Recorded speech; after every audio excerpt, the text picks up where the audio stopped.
Okay, everyone. I am here with Anna, and she is a dedicated Mind's Eye customer. Um, I think you've been following Medicine Box on Instagram for quite some time. I've seen your name come up a lot, on our notifications, and it's always nice to have a dedicated follower turned into a customer, but more importantly, a believer in what we do and how we do it, and then someone that can actually share their experience, strength, and hope with others. And that's what we're here today doing, to learn more about Anna's program with the Mind's Eye. And I believe you're over in Michigan. Before we started recording, you said you're moving between Michigan and Minnesota, right? Yes, always bouncing between the two. So, In the tundra.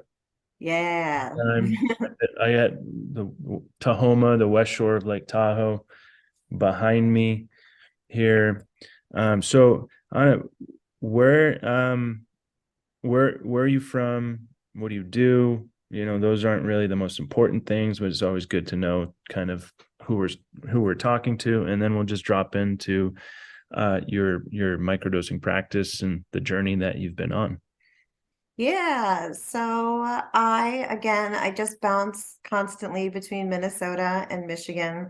I have a little cottage here in Michigan, so that's why we are here quite a bit. I'm in southern Michigan. And I'm a massage therapist. I've been doing massage therapy for over 11 years.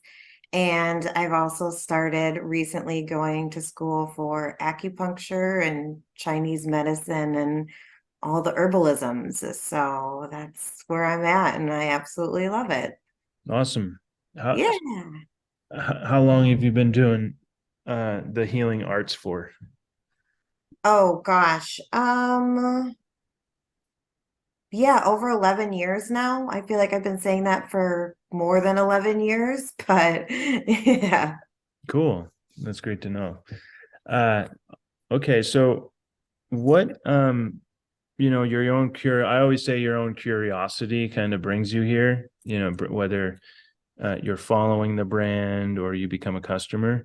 uh could you just let us know, what was your curiosity like with what we were doing, especially with the Mind's Eye product, right? And like how you follow that intuition or that intuitive calling to work on something. Usually there's an obstacle. I don't like to use the word problem, right? Life is a bunch of obstacles that we maneuver around or jump over or transform. And in this case, we learn how to transform the obstacles in our life. So was there a certain obstacle that you were trying to navigate in life that led you down the path of like, hey, I want to microdose now and work on myself and transform some things to become a better human? Yeah, definitely. So, it was actually a huge one. I mean, I've been working on, I think I'm trying to always work on healing myself and will always continue to try and work on healing myself. It'll never stop. But a big one was my mom passed away in October and or end of September of this year. And it was one where it was a long process, and I had been her caretaker for about 5 years. And so when that happened, I mean, my world just crumbled, and I knew that I just needed to take the time to really process everything and heal and try and rebuild myself from that moment. And it just happened to be, since I am a user of all medicine box things, I was fortunate enough to get one of your emails. And I think in it, you had just mentioned, are you just feeling stuck? And that line in itself to me was just like, holy shit, yes, I'm stuck. Like, how am I going to get out of this? I have no idea how. And that's when I immediately like turned around and was like, oh, send me the microdosing this way. And that's when I started my journey. So, and I'm doing the 90-day journey. And right now I am on day 66. So I Look, have you 20, go.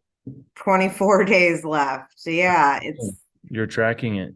Good for you. yeah. Well, in all honesty, I had to look back and count the days, but yeah, I'm trying to keep track. So That's good. Uh, we do these community gathering meetings. You should come on. I don't know if you've seen those emails, but every Tuesday from 5:30 to 6:30 Pacific Standard Time. It's a 1 hour Zoom, and okay. customers and community members get on the Zoom. I host it every week, and we talk about stuff like this. Are you feeling stuck? There was another woman on there that lost her father a few years ago, lost her partner. So people going through grief like yourself, people feeling stuck, people in transition, moms. Another woman is in transition from the 9 year startup journey that she was on with a company that her and some others built, and they're getting acquired by another company. So there's lots of transition, and it's really cool to be able to listen in and learn and share other tactics. But I'm impressed to hear that you are doing the 90-day journey. That's what I always recommend to people, the suggested practice. 90 days is a season, right? So it's equinox to solstice, solstice to equinox, or it's a quarter, 12 weeks, 3 months. I mean, it's just a great chunk of time. That's really not that long to make those gradual shifts in your life. And one of the gals that was on last night, her question was, "Oh, Brian, I've lost track. I haven't really been paying attention. I kind of lost track of how many days I've been on." And she's kind of like the everyday microdoser. And I was like, "Oh, you want to be able to take some days off." So my suggestion was like, just stop for 3 or 4 days and start over again, and then start tracking. So, uh, in those 66 days on it, are you doing any sort of specific journey? 1 day on, 2 days off, 3 on, 4 off. What's your suggested What's your practice that you do? Yeah, so in all honesty, I think I'm probably off a little bit because there have been times where just given the journey or whatever I'm going through, I've taken a few days off. I almost just kind of wanted to touch base and check in with myself and see where I was at by not taking anything. But I've actually followed the protocol that I don't know if I want to say a protocol, but the suggested Journey. thing, journey, yes, that Journey. you Yeah. recommended. I mean, even starting with what was it, like 2 days, 15 days, but now I'm doing it where it's the full 5 days on, 2 days, Mhm. and then 5 days again. So that's where I'm at. And it's been going really well. So yeah, Good for you. I mix it up. I'll do like 5 on, 2 off. One of my right. colleagues I was with all day yesterday does 5 on, 2 off. And that's, I think, more for my own my own tracking, right? It's like, oh, Monday through Friday, easy. Weekends are a little bit more free flowing. Do you find though at maybe the third or fourth day that you might have a diminishing return on the effect? Do you ever find that to be true or accurate, or like maybe you might get? I know some people get a little bit irritable around that like fourth day because you're too much of a good thing, right? Working on the serotonin receptors. So, Um, or do you just kind of glide through and then take those? No, in all honesty, sometimes I feel like I almost need to take a break from the 5 days, only because for me personally, there's sometimes where I don't feel like I always need to be healing. I always need to be thinking about Right. it's a lot. And especially with what I'm going through and the trauma of everything that I've been dealing with, sometimes I'm like, I'll just go through the feels. I just need a break. And I think that's where, again, it's probably going to end up being like 100 days instead of 90, because I have taken steps in there where I've just needed to just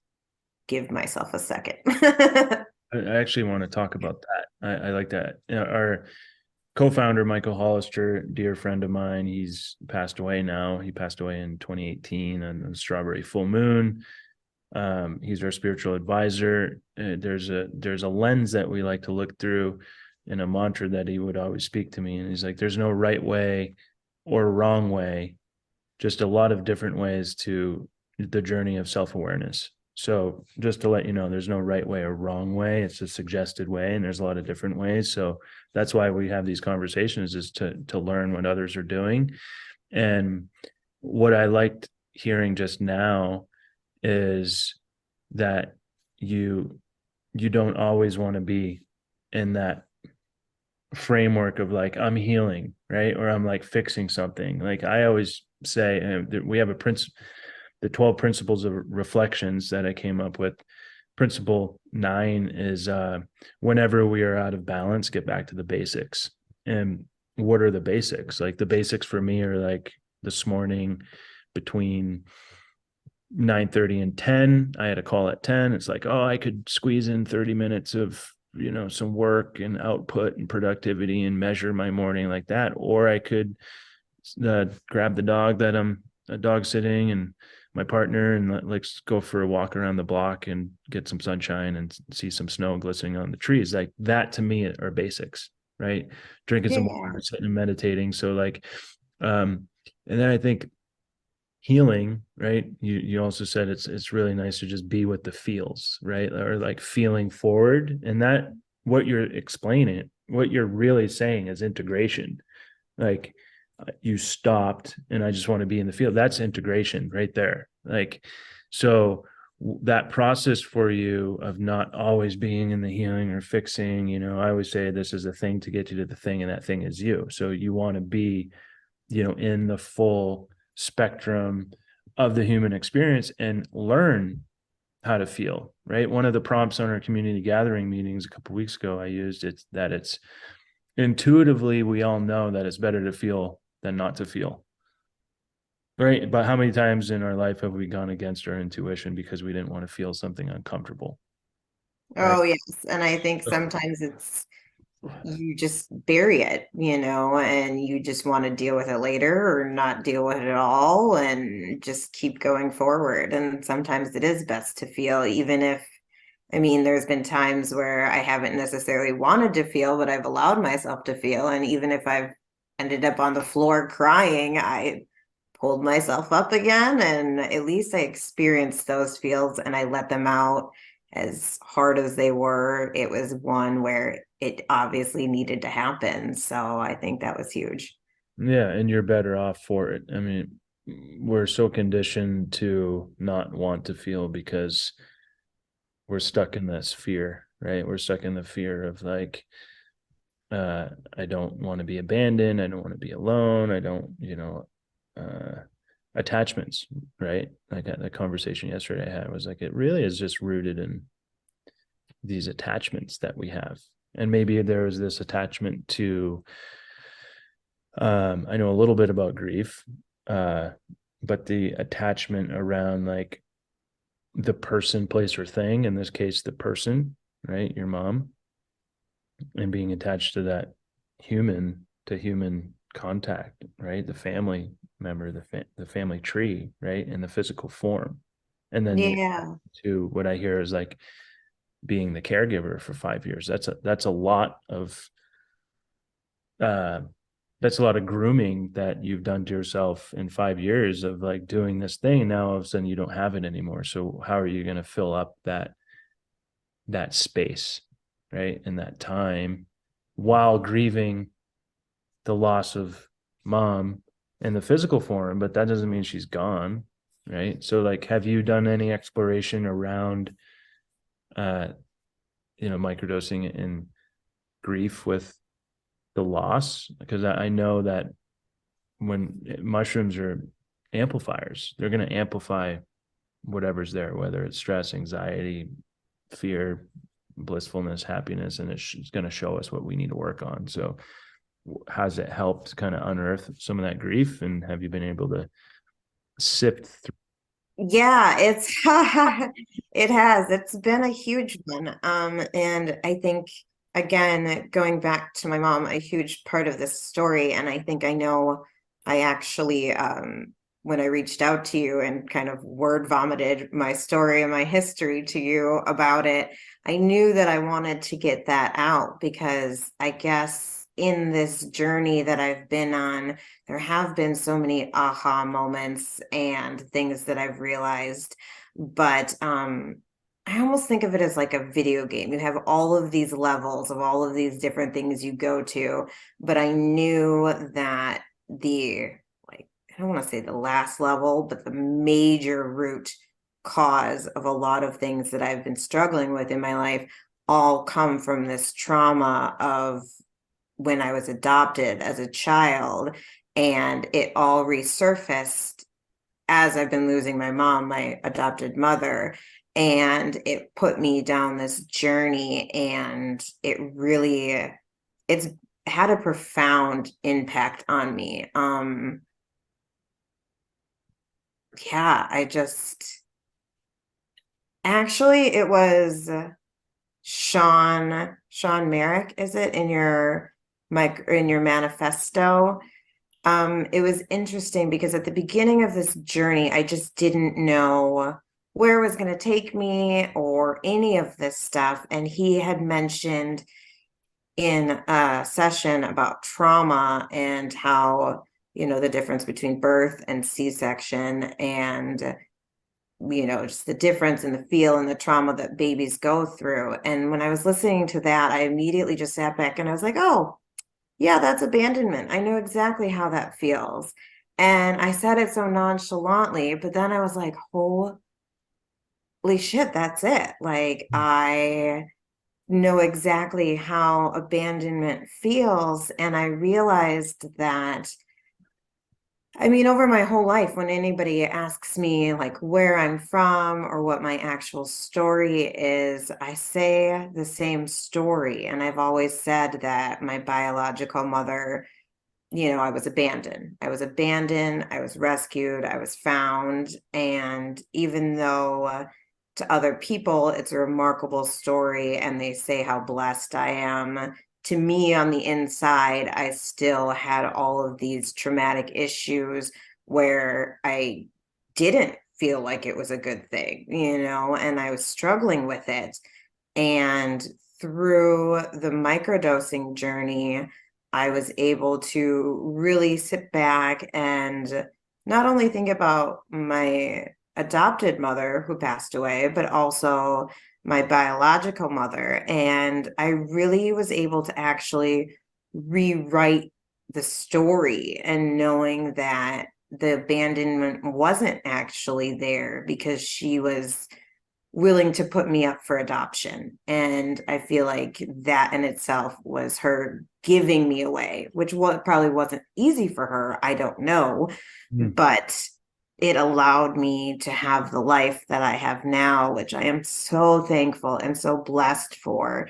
And so knowing that I can recreate that story and look at it from a different perspective has just changed absolutely everything in my life. When I look at my addiction issues or all of these other issues, all these other layers that I have, that I've been struggling with, they all stem from that trauma. And now in this journey, I'm just looking at absolutely everything in a different way. Like, oh, yeah, that doesn't, I just don't see things the same way anymore. I almost don't even know how to say it because everything to me looks different because it just isn't the same. You that's I just need to pause there just to let it in. It was like that's such a profound reflection. Um, I Yeah, it was, get emotional um, times with that stuff because it's like it's just really profound, like healing. Like that's what we set out to do, is shift perspectives in people, and the toxic system that we live in, that we're all exposed to, everyone in this country, um, conditions us to not want to understand like what our maladaptive behaviors are, right? The addictions, or that's just the way I am. How many people you Mhm. know that say that? It's just the way I am. It's just the way I was raised. Like it's who I am. Well, no, those are your behaviors. That's not who you are.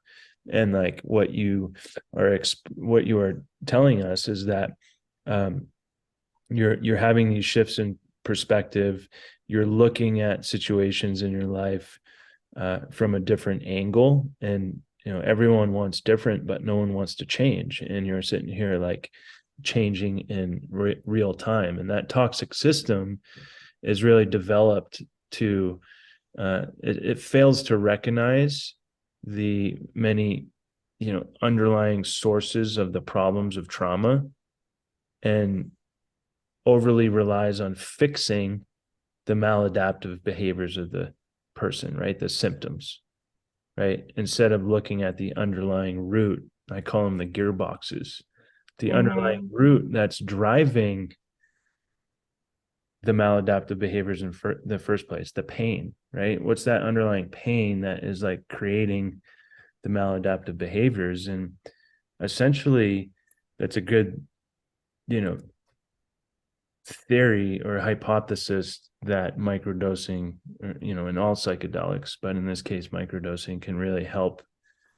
I call it the chisel, right? It's just the gentle rake that just like rakes away at the vestiges of our ego and that psychological bedrock. It's like, the stacks of paper compounded on each other that eventually it just like opens it up a little bit so you can start seeing through that stuff, right? So psychological work in service to the spiritual development, not the other way around. Everyone seems to want to ascend and get to the top of the mountain without actually taking the journey and climbing up the mountain, falling down, getting up and climbing up again. So the perspective shift is huge, and you're taking the time to nourish that and understand it and look at things from a place of observation or be the witness to your own journey. And that's really hard to do. When you say that to someone that doesn't have self-awareness, like, what the heck do you mean? Like, observe. Like, Eckhart Tolle says, um, uh, stop, stop what you're doing in life, whatever you're doing, just stop and then observe your life. So stop your life, right? But but now observe it. And so like what does that even mean? It's like just take the time to be in the now and observe what you're doing and how you're acting, and because that's not who you are, and those are things that you do, and they're conditioned behaviors that we've just kind of let's keep putting in the backpack and carrying it with us throughout our life. Now it's just like, okay, let's just get rid of that stuff, and that's what you're doing. Yeah, well, and I think it was well, first, thank you, by the way. You gave me the book that you wrote, the little microdosing for The manifesto. the Oh, 21st. you got the micro reflections for the 21st century. Yeah, yeah, I did. Thank you for that. But there was one of them in there that was, I mean, there's so many, but one was, it was just a quote, but there's patterns on top of patterns on top of patterns. And I think that Chuck Palahniuk that wrote Fight. yeah, yeah. And I think that was one of the biggest ones. And again, the whole scraping thing too, to go along with it, in this journey is I really wanted to break down all of those patterns that I had felt stuck in and that I knew that I had. And again, just realizing where the root of all of this trauma was coming from has now really made it very clear to me where I'll start to fall into this pattern and be like, oh, wait, that was old me. No, no, no, we don't Yeah, do that anymore. Now let's try something different. And even if it's just the tiniest little adjustment in that pattern, it really has made all the difference in the world. that's great. I like that reflection. And I remember when I found that quote, I was like, oh, this is so good. It is because it's so simple too, but it means so much. So yeah. It is simple. That's the blessing and the curse. of Right. human Yes. journey. Is it's simple, but our mind likes to tell us it's not. And you stated that, oh no, that's an old pattern. That's the old me, right? But it if we're not consistently practicing, or what I use the formula around the 90-day journey is frequency plus consistency times intention plus introspection equals transformation. And then it just goes around and around in there. But if you're not, what I call is like the links in the chain, if you're not linking those things in the chain from the place of frequency and consistency of, your dosing, or maybe it's the meditation into journaling, into reading the micro reflections for the 21st century and doing a little writing around that, taking a walk outside without your phone, nourishing yourself with good food, clean drinking water, the basics, right? Like getting Mhm. good rest, call it, I always say, call your sister, call your brother, call your mother, call your father. If you're fortunate enough to still do that, call a friend. Like the basics. You don't always have to be like, oh, okay, I'm unearthing all this trauma and unpacking. What does it mean? And now, this trauma trend that I call it, it's like we're all fucking, excuse my language, we're all traumatized. We are all walking around in these flesh suits, traumatized from our childhood, some more than others. And it's like not the trauma Olympics, right? I know the people, Right. the trauma, well, I am this color or that color. I grew up poor, I grew up in poverty, you grew up rich, so it's easy for you. Your mother was an alcoholic, your father was an alcoholic, my father, it's like becomes this trauma Olympics. And it's like I wouldn't trade my problems or obstacles in my life for anyone else's. And I know what mine are. And I think that's a very good point, because the reason why is because I have enough self-awareness around the obstacles in my life where I know how to tackle them, what angle to go by. And like I know my bullshit. Right. I know my Yeah. bullshit better than anyone. And I know when I am being conditional in this unconditional universe. And anytime I'm being conditional in an unconditional universe is when I'm off balance, when I'm not centered, when I'm not grounded, when I'm letting the negative self-talk and the intrusive thoughts and the self-doubt and limiting beliefs and the lack of love creep into my life, because I'm not linking the chains together or getting back to the basics. And what you um what you stated that got me on this little tangent was the patterns amongst the patterns amongst the patterns. And Oh we're, yeah. once we recognize those, it's like they might be there still, like our maladaptive behaviors or character defects or shortcomings. They're probably always going to be there. But when we can shine the light on them, right? Like Thich Nhat Hanh, there's another quote in the book, is like awareness is like the sun. Wherever you shine it, it has the ability to transform something. Hmm. Always just shine the awareness on the pattern. Like, no, don't need to go there. Or like in recovery, we say, um, you know, keep one foot in the door of the past, right? And so we can like see it and learn from it. We don't need to go back there. My meditation teacher, she said, Brian, just burn the fucking boats. You're going across the bay, the harbor, the pond, the lake, whatever. Right. Burn the boats behind you like a pirate. You're going forward. Another one of my teachers yesterday, he said to me, he's like, Brian, you know why the windshield? We're in a big Dodge Ram diesel truck. He's like, you know why the windshield and this truck is so big and the rear view mirror is so small? Because we're going forward. Oh, We're not looking backwards. But looking backwards to understand where we came from. So why with the trauma? And again, I could go on. I have so much to say about trauma Olympics, trauma trend, and all of this, but right. it's understanding it. We don't need to always go into it. And that's the difference with like talk therapy and microdosing, but microdosing in combination with a community, the community gatherings we have, and, a trusted therapist or someone that can hold space for you to talk about these things. But it's like, we don't need to unearth everything all the time, because we can get lost. It's so easy to get lost in it. And I caught myself doing that for a little while. Like, oh no, this.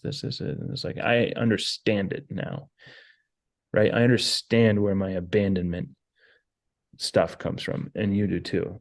And it was such a great reflection. It's like, oh, this is a pattern amongst pattern. That's the old Anna. Right. Yeah. Well, and I think it's another one too because for myself, I've also one of the other layers is I've also struggled with addiction in the past, and I know that I have an addictive personality, and it's something that even though I have been sober since 2005, it's one where I've even found that I can say that from, you know, drugs and alcohol, but it's one where um I've realized it actually with this microdosing, it's the addiction of being addicted to addictiveness. And I've found where I would replace anything, whether it was food or working out, or I would find something else to almost be addicted to fill that void. And it was a pattern that I noticed again on this journey. And it has really made me aware of the fact that it's not that addictiveness and that personality is never going to go away. But if I can be aware of it and I can balance it out, then I can know that I don't have to all of a sudden just dive into something just so beyond belief and let that fill that void. Now I'm looking for that balance in my life. And that's another huge thing that just Yeah, that's huge. I mean, as you know, I'm recovered from drugs and alcohol as well, 10 years, and took a long time. There's a lot of people in AA and 12-step recovery programs, their new addiction is that a meeting every day for the last 20 years. If Mhm. that's what you need to do to be sober, bro, cool. Or you get those people in those groups that are like, okay, Sally, we're still talking about the same resentment that you've had on your boss for the last 6 months. Can we Yeah. break free from this? This is what we're doing. We're bringing self-awareness to this, but like it's whack-a-mole, right? Like it's like whack down one, another one comes up, another one Oh comes up. yeah. And it's those are those maladaptive behaviors of learning how to, I think, accept them and not deny, right? And like give them love. That's Mhm. something I've learned how to do is like just love that part. Like, dude, like my, I can lash out, I can be abrasive at, and it's like it comes from this Asperger's or ADHD or whatever it is, where it's like, oh, geez, own it, apologize, ask for forgiveness, but most importantly, forgive yourself for that. Yeah. It's easy, it's like my dad told me once. He said, you know, one of his spiritual teachers said, I'll paraphrase it, but you often give up you often give up the most harmful addictions that will kill you quickest first. Then it's like, oh, do I drink 3 kombuchas a day? That's a little mini addiction. A lot of people think addiction is drugs, alcohol, or how I frame it is sex, drugs, rock and roll, right? Everyone Right. knows Mhm. that. It's like sex, drugs, rock and roll, that's addiction. It's like, no, like, midnight snacking is addiction, working out, going to CrossFit every single day, yoga. I mean, there's healthy addictions too. So we are not that much different, right? I used to think like, oh, I'm not an alcoholic. An alcoholic is the guy that's, laying down in the park bench with the brown bag around a 40-ounce bottle, Right. homeless. Meanwhile, I was probably worse than that guy. So it's like so again, I'm getting to this is that the microdosing, when we open up those portals of consciousness, really shatters the illusion of separation and gets us into a place of interconnectedness where it's like, I'm not that much different from anyone, even though we want to be, right? Right. Yeah. We want to be different, or we want to um I'll paraphrase, try to think of a good quote, is like we fail to recognize the us and them, and the them that is to be us, right? It's like, oh no, that person's addicted to Percocets. Right. Yeah. And Or it's like, well, it's smoking crack, but like you're over there drinking 5 martinis a day. What's the difference? Or again, what I say is like, what's the difference if I have a microdose on my left hand and a Xanax on my right hand? If I'm mindlessly going to take either one of them, obviously the microdose with earth medicine is much less harmful than a synthetic pharmaceutical. But if I'm not going to do the work around the things that are coming up, like you're doing, there's no difference. So again, it's like about doing the work and combining the medicine that is going to amplify or unearth the stuff for you to sift through, and that's up to you to do. yeah, well, and I think that's another reason, especially with having an addictive personality, I really like knowing in this whole journey that you promote taking time off, having not just constantly being like, you should microdose every day for the rest of your life, because um, it can make you have all of these revelations and feel amazing and good, but it's also one where it's nice to know that after this 90 days is over, I can sit back and keep doing the things that I am doing now and moving forward in this journey and this process, but to not feel like it's promoting that addictive personality that I do have. So it makes me feel very comfortable and very safe knowing that I am incorporating something into my life and into my body for 90 days. I mean, that's a long time. So it is I know I really like the fact that I know that once that's done, I'm gonna be done for a while.